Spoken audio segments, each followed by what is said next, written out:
Oke, jumpa lagi dalam video kita kali ini.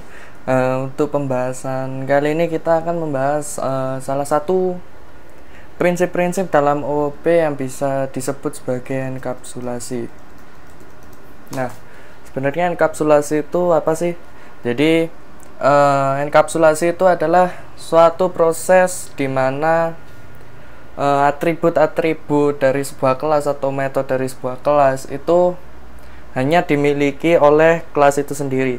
Jadi enkapsulasi itu erat kaitannya dengan yang namanya information hiding. Jadi information hiding sendiri ini adalah fungsi untuk menyembunyikan detail dari implementasi dari suatu kelas. Jadi information hiding sendiri ini tujuannya untuk menyembunyikan detail dari implementasi dari kelas. Jadi supaya untuk membatasi kontrol agar tidak bisa diakses dari sembarang kelas. Jadi semacam pembatasan hak akses seperti itu. Rata-rata di dalam Java kita untuk melakukan suatu enkapsulasi itu kita menggunakan kata kunci private, modifier private untuk atribut atau metodenya. Jadi untuk menyembunyikan detail-detail dari atribut atau metodenya.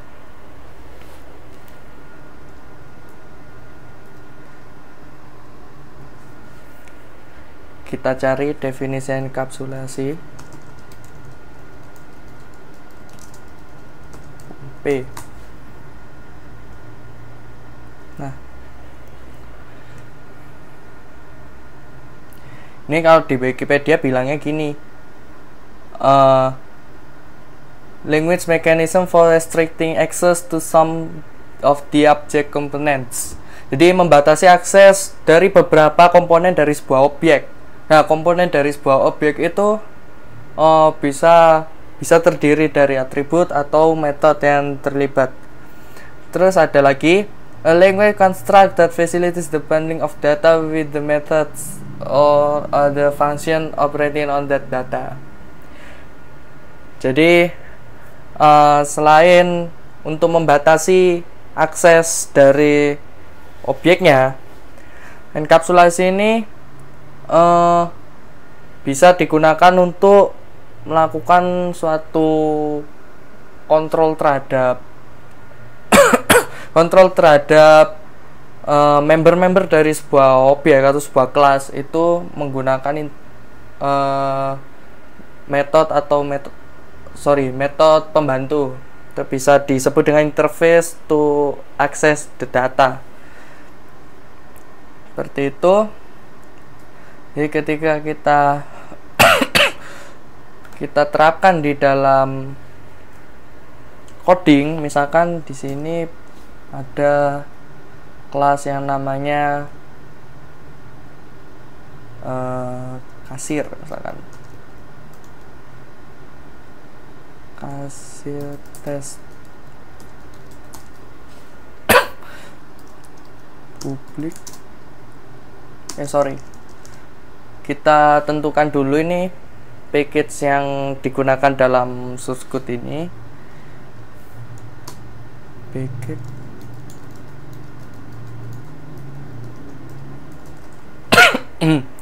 Nah, di sini misalkan ingin membuat kelas yang bernama kasir. Nah, kasir sendiri itu bisa melakukan apa aja sih? Jadi sebuah kasir itu bisa terdiri dari string nama kasirnya,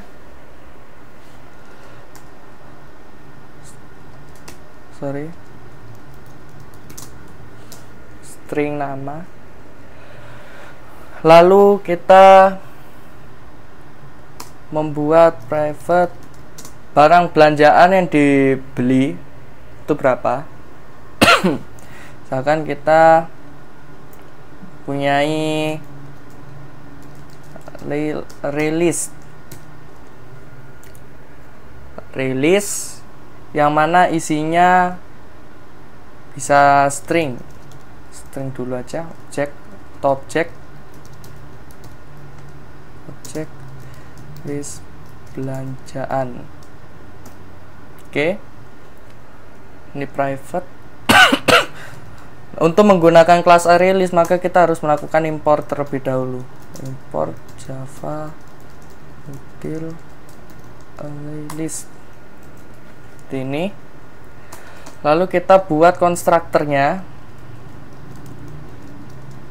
public kasir, string nama kasir,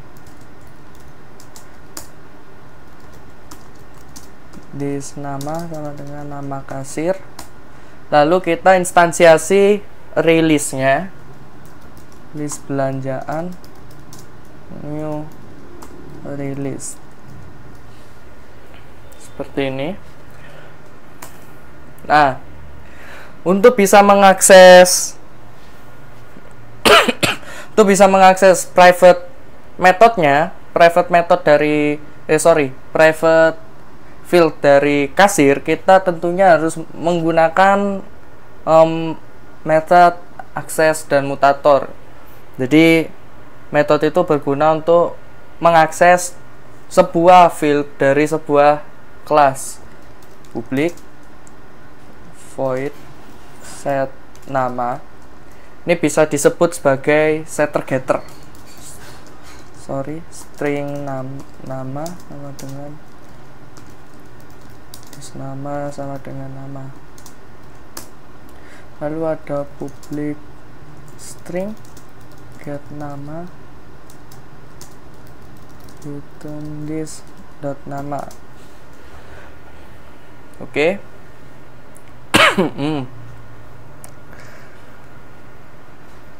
Untuk selanjutnya kita harus tentukan dulu, misalkan kasir ingin menginputkan berapa banyak belanjaan dari sebuah pelanggan. Jadi public void add belanjaan misalkan di sini string nama barang, integer banyak belinya orang itu berapa, double harga harga satuan. Nah, untuk menyimpan tiga informasi ini kita bisa menggunakan string biasa atau kita bisa menggunakan hashmap, sama saja. Jadi kita menggunakan hashmap seperti di contoh. Kita import dulu, import Java util hashmap.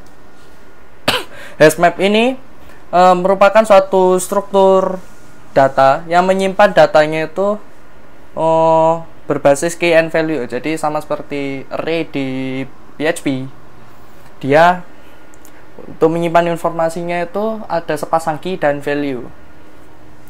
Kita bisa buat di sini hashmap map belanjaan. Hashmap tipe key-nya ini objek string. Lalu tipe data untuk value-nya kita bisa menggunakan objek hashmap string objek map belanja. Kemudian new hashmap string objek seperti ini. Nah,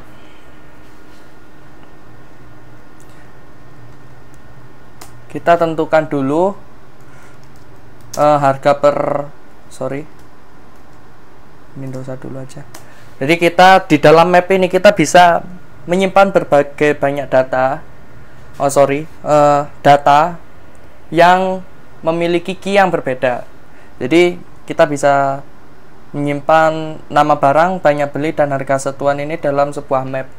Jadi misalkan map belanja .put, atau kalau kurang yakin bisa membaca dokumentasi Hashmap Java. Nah, keluar. Jadi sebelum kita lanjutkan dulu kita akan mengenal lebih lanjut tentang hashmap. Jadi hashmap itu digunakan untuk menyimpan nilai dengan struktur key dan value. Jadi pasangan value itu pasti ada key-nya. Kita langsung ada menggunakan metode-metodenya. Di sini ada metode, misalkan untuk memasang key dan value-nya itu kita menggunakan metode put. Jadi metode put itu associates the specified value with the specified key in this map. Jadi kita menyimpan value dalam hashmap itu bisa dikelompokkan dengan key-nya. Oke. Secara singkat itu dulu aja. Put nama barang. Nah, value-nya yang mau dimasukkan di sini apa? Nama barang kan? Nama barang. Lalu map belanja put jumlah beli, atau ini bisa diganti aja jumlah beli.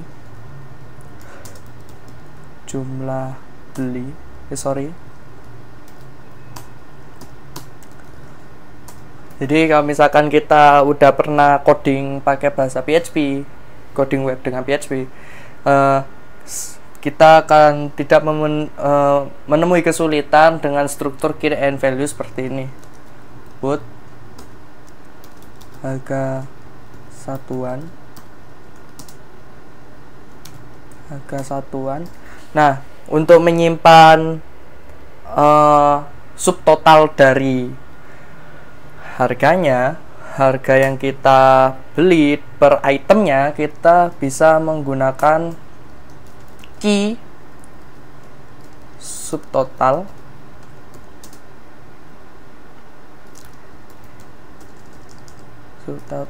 double, atau gini aja wis. Jumlah beli dikalikan harga satuan double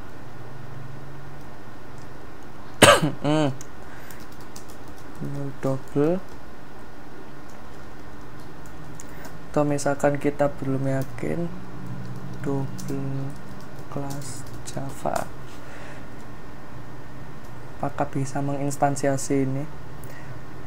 Oke. Seperti ini. Karena tipe datanya objek, jadi semua data yang disimpan itu harus merupakan sebuah objek. Jadi integer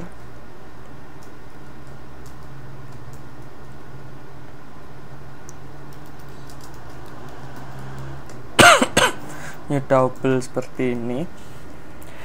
Lalu kita tambahkan ke release-nya, karena jumlah belanjaan itu tidak terbatas.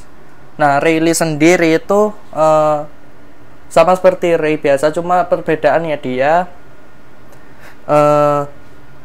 tipe datanya dinamis. Jadi kalau kita telah belajar struktur data linked list, itu akan berkaitan erat dengan yang namanya release, karena prinsipnya hampir sama seperti itu. Jadi ketika kita menambahkan suatu data, maka jumlah listnya atau jumlah elemen listnya itu akan semakin bertambah.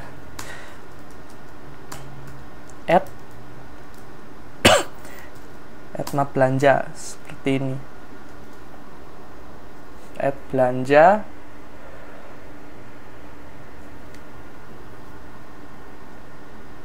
string nama kasir, atau kita bisa string, kita ubah sedikit, string nomor struk misalkan.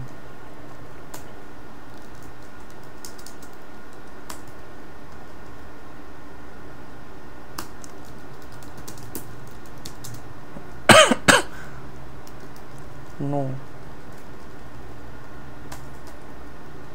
public void set no.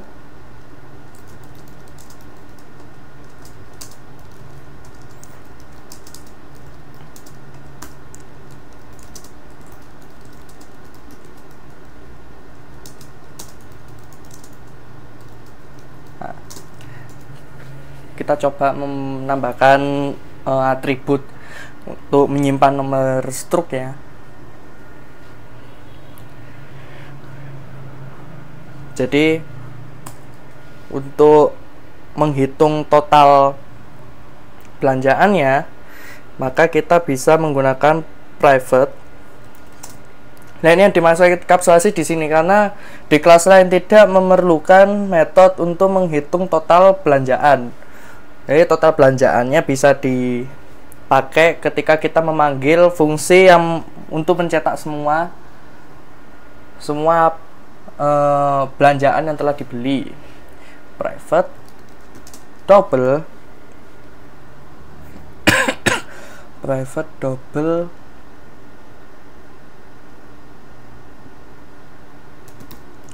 get total. Jadi for map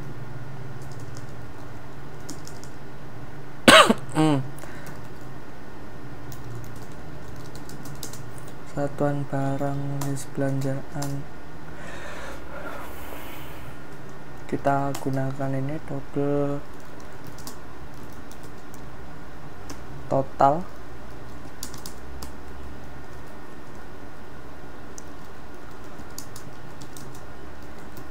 Nah, untuk mendapatkan value dari key, maka kita bisa melakukan pemanggilan metode dari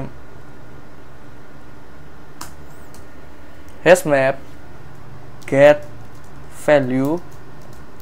Key-nya tadi yang digunakan untuk menyimpan subtotal itu apa? Jadi kita bisa pakai subtotal seperti ini. Total. Di hashmap itu di sini banyak metodenya. Get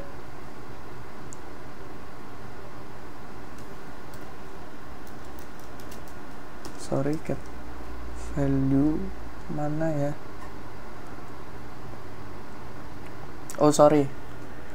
Get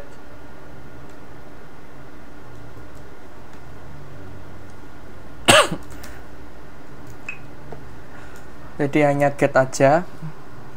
Return the value with specific key is map or null if this map contains no mapping for the key.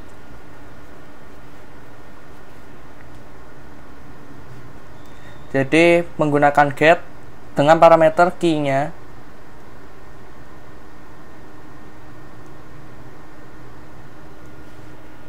Seperti itu. Ini banyak metodenya.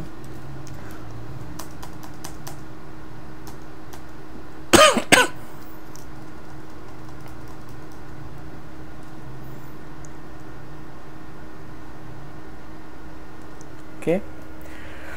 Jadi get di hashmap untuk mendapatkan nilainya kita menggunakan metode get dengan menspesifikasikan key yang dimaksud itu apa. Jadi misalkan kita mempunyai metode untuk mencetak jumlah belanjaannya, berapa banyak yang udah dibelanjain, itu apa aja. Di public void print belanjaan sama seperti tadi.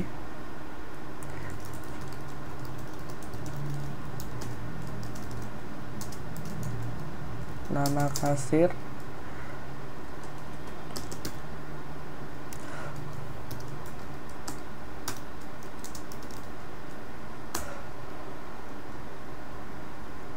nama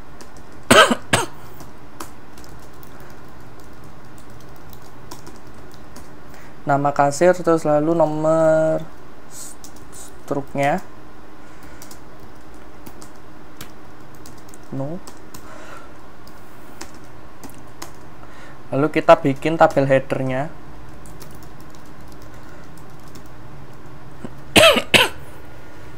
Kita bikin tabel headernya di seperti ini, di barang,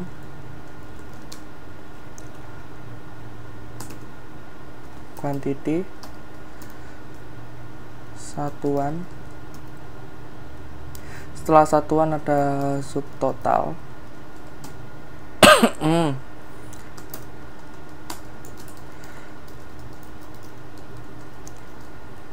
Kita bikin separatornya. Lalu kita lakukan looping for hashmap satuan barang jenis belanjaan seperti tadi. Sistem out printf s d t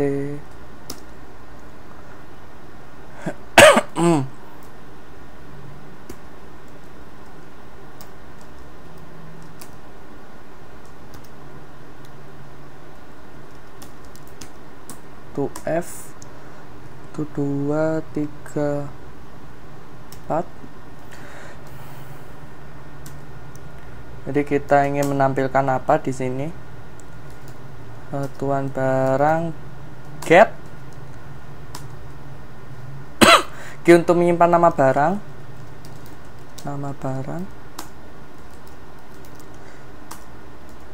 get kuantitinya tadi berapa, jumlah beli,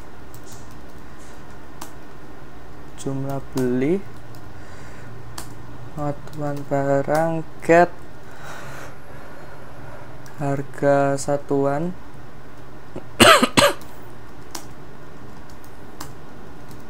satuan barang dot get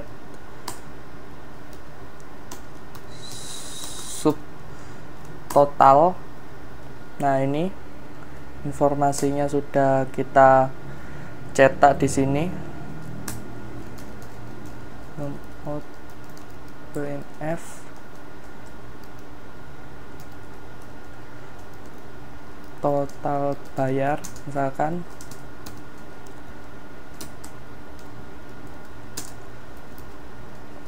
Get total seperti ini.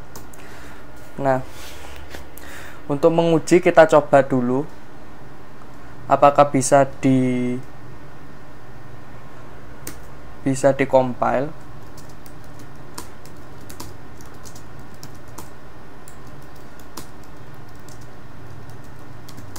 Kita tes dulu apa kodenya ini sudah benar apa belum. Oke, kita compile dulu.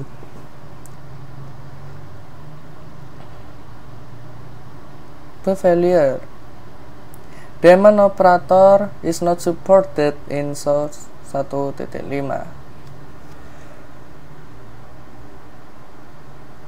Di baris nomor ke-15. Nah, cek. Apakah bisa di-compile?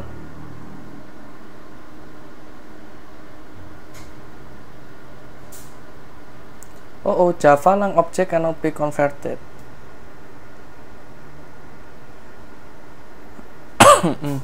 Jadi yang salah ini di baris ke-47.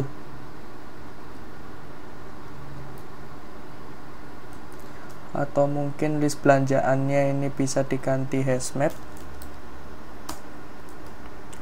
biar tidak ribet.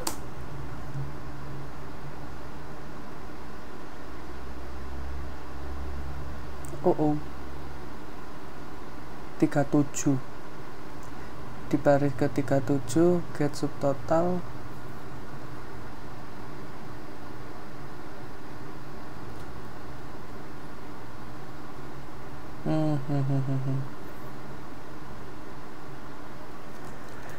lupa di casting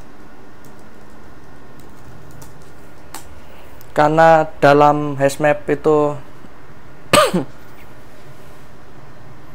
tipenya objek tadi, makanya salah di baris ke 37, jadi lupa, jadi harus di casting.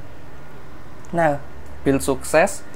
Kalau sudah build sukses, maka kita bisa membuat main class-nya. Kasir test.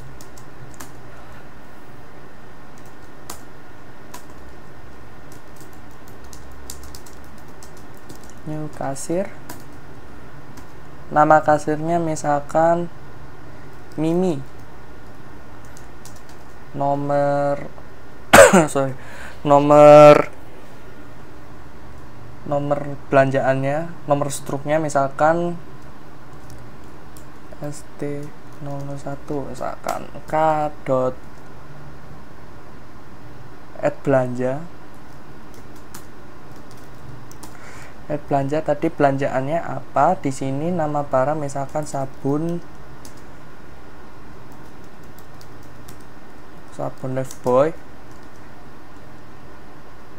Misalkan jumlah belinya 3 dengan harga 3.000. Add belanja, susu unta cap unta misalkan kita beli 2, harganya 20.000 satuannya.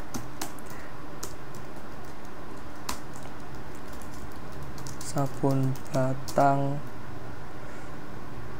hijau kita beli 1, 10.000.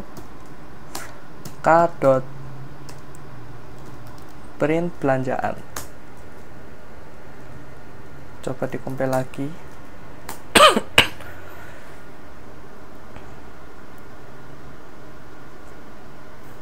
Kurang ya, kurang titik komanya, jadi makanya tadi kompilnya error.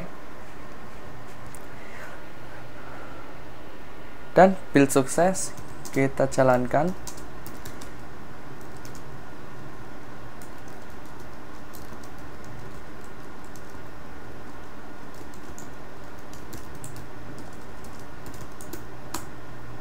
Nah, sudah keluar. Cuma tampilannya belum sempurna ini. Jadi dalam proses bisnisnya di dalam add belanja itu kita menempatkan nama barang, jumlah beli, harga satuan sama subtotal itu ke dalam map.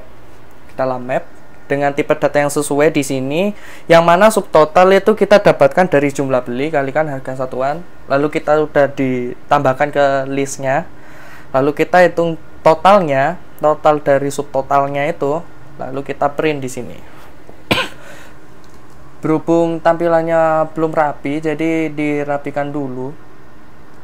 Misalkan seperti ini.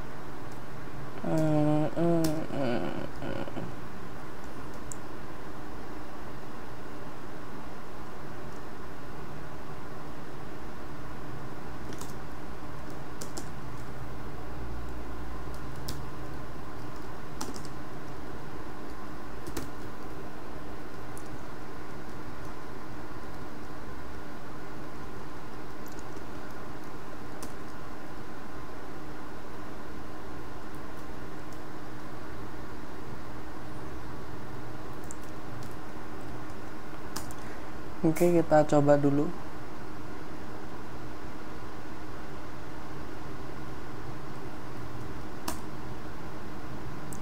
Dan masih kurang rapi, jadi seperti ini.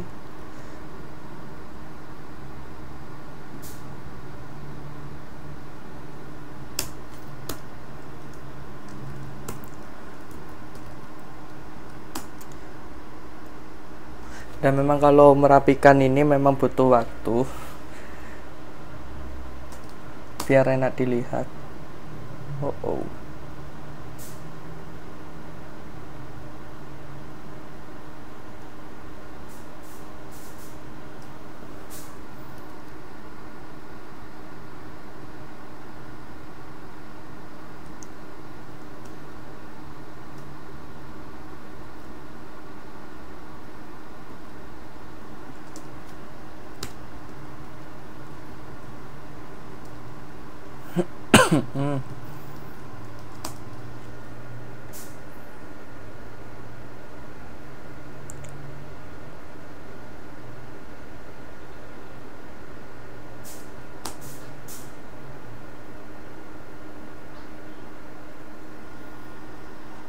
Tuh namanya diganti aja biar agak panjang.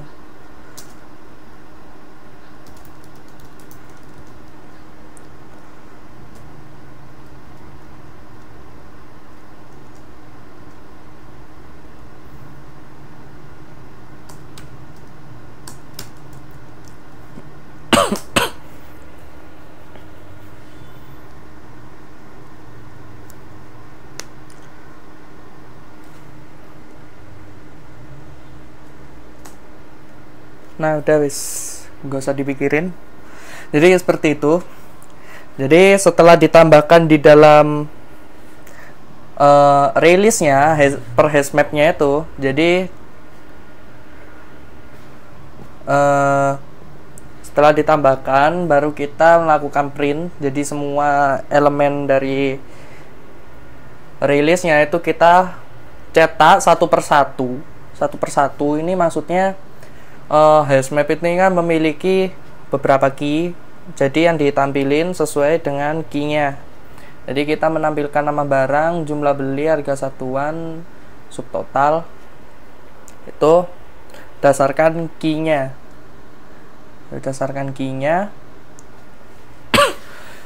Kalau sudah selesai baru kita print seperti itu. Oke. Jadi kesimpulannya memang kalau di enkapsulasi itu beberapa metode atau atributnya itu dilindungi dari kelas lain supaya tidak bisa diakses secara langsung. Jadi harus harus menggunakan akses interface kepada metode atau atribut yang dienkapsulasi ini agar sesuai dengan proses bisnis yang kita inginkan. Jadi seperti contoh metode getTotal ini kita tidak membutuhkan metode ini di dalam kelas kasir tes ini, karena metode getTotal ini hanya digunakan di print belanjaan. Jadi memang best practice-nya atau lazimnya orang menggunakan enkapsulasi itu batasi pengaksesan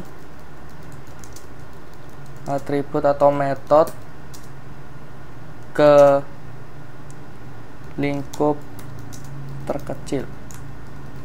Jadi lingkup terkecil ini maksudnya misalkan di dalam kelas kasir ini ada private method getTotal. GetTotal sendiri ini yang dibutuhkan, jadi hanya dipakai di print belanjaan. Jadi kita bisa private kan, karena getTotal ini memang bisanya diakses itu dari kelas kasir. Nah, kelas kasir tes tidak membutuhkan metode getTotal, karena di kelas kasir tes ini untuk menampilkan getTotal kita menggunakan metode print belanjaan yang juga mencetak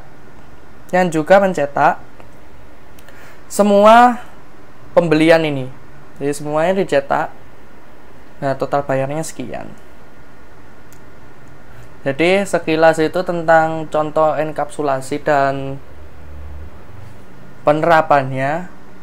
Mohon maaf kalau ada kurang dan salah kata. Semoga ilmunya bermanfaat tentang penggunaan konsep enkapsulasi ini, serta bisa dapat diimplementasikan di kasus yang nyata. Semoga begitu. Sekian.